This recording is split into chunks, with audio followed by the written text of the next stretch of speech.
ऋषभदेवांचं सामर्थ्य आपल्या समोर ठेवतो मी.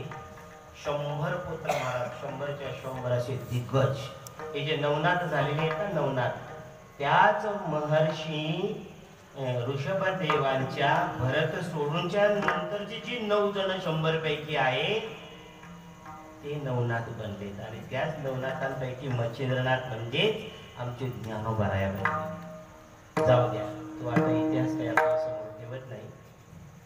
त्या ऋषभदेवांची एक चर्चा येते श्रीमद भागवतामध्ये. महाराज अशी यज्ञ संस्था निर्माण केली. यज्ञशिष्टामृतभुजो यान्ति ब्रह्म सनातनम नायम लोकोस्त्य यज्ञस्य कुतोन्यः पुरुषोत्तम. यज्ञ संस्था निर्माण केली. यज्ञाच्या द्वारा अग्निमुखानं आपल्या आपल्या इष्टदेवतेला आपल्या हातातून घास भरवण्याची विधा, त्याचं नाव आहे यज्ञ. विठ्ठल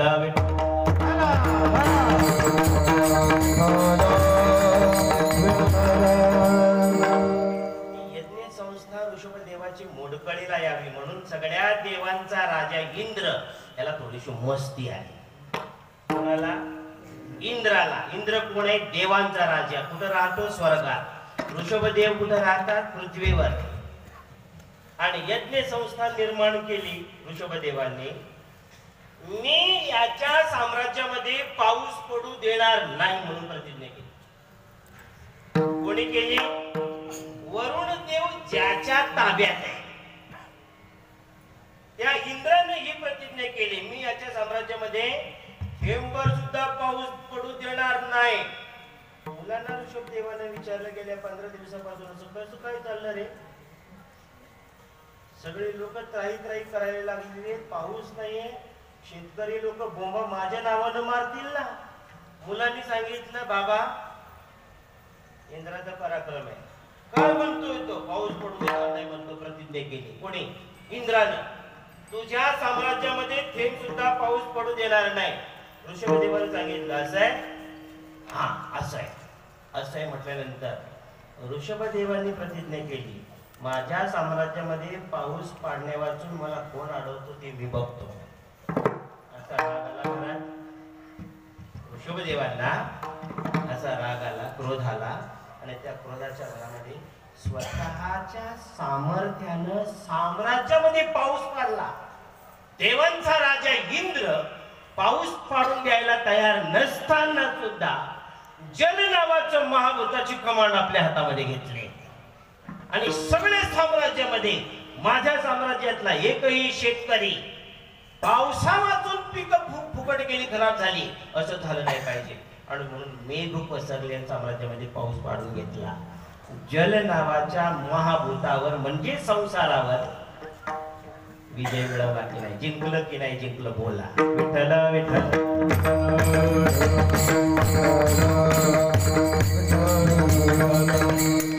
लक्षात ठेवायचं ना. संसार शब्दाची व्याख्या केली आपण. संसारते पांचभौतिक पदार्थ विशेष यः सह संसार. पांचभौतिक पदार्थ विशेषाला जो जिंकतो त्याला म्हणतात जिंकावा संसार. तुकोबाराय म्हणतात जिंकावा संसार. संसार म्हणजे काय? पृथ्वी, जल, तेज, वायू आणि आकाश या पंचभौतिक पसाऱ्याला संसार म्हणतात. त्याच्यामध्ये पृथ्वी नावाचा जो संसार आहे पंचमहाभूतापैकी एक भूत, त्याला जिंकलं आमच्या तुकोबारायांनी, आमच्या जनाबाईंनी. उदाहरण आपल्या समोर आलंय. जल नावाचं महाभूत त्याला जिंकलंय कोणी? नामदेवरायांनी, आमच्या ऋषभदेवांनी. उदाहरण आपल्या समोर आलंय.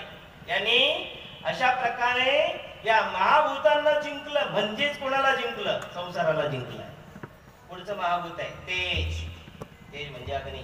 दाह नावाची शक्ती ज्याच्यामध्ये, त्याला म्हणतात तेज. दाहकता. दाहकता. दाहकता म्हणजे पळण्याचं सामर्थ्य ज्याच्यामध्ये आहे त्याला म्हणतात तेज. तेज नावाचं महाभूत.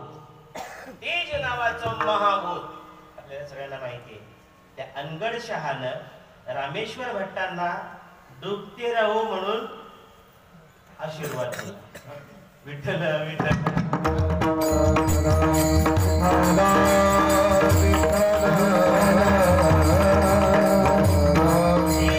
स्वरूप सांगत असताना, तेज नावाच्या महाभूताचं स्वरूप सांगत असताना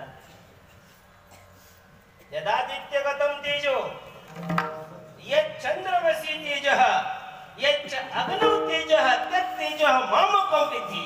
हे भगवंताचं स्वरूप आहे. अशा वेळेला या रामेश्वर भट्टांना जेव्हा अनगडशहाकडून शाप मिळाला, डुबते राहो, त्याच्या विहिरीमध्ये गेलता पाणी भरायला, त्यांनी केलेलं जमत ना, त्याला काय करता आता तुम्ही बोल लोकांना ठेवाल नाही जमत, त्यांनी केलाय नियम का होगा पाणी काय नारायणचे रामकृष्णरी बोला, रामकृष्णरी बोला ना, बोला ना, काय नाही फक्त रामकृष्णरी बोला.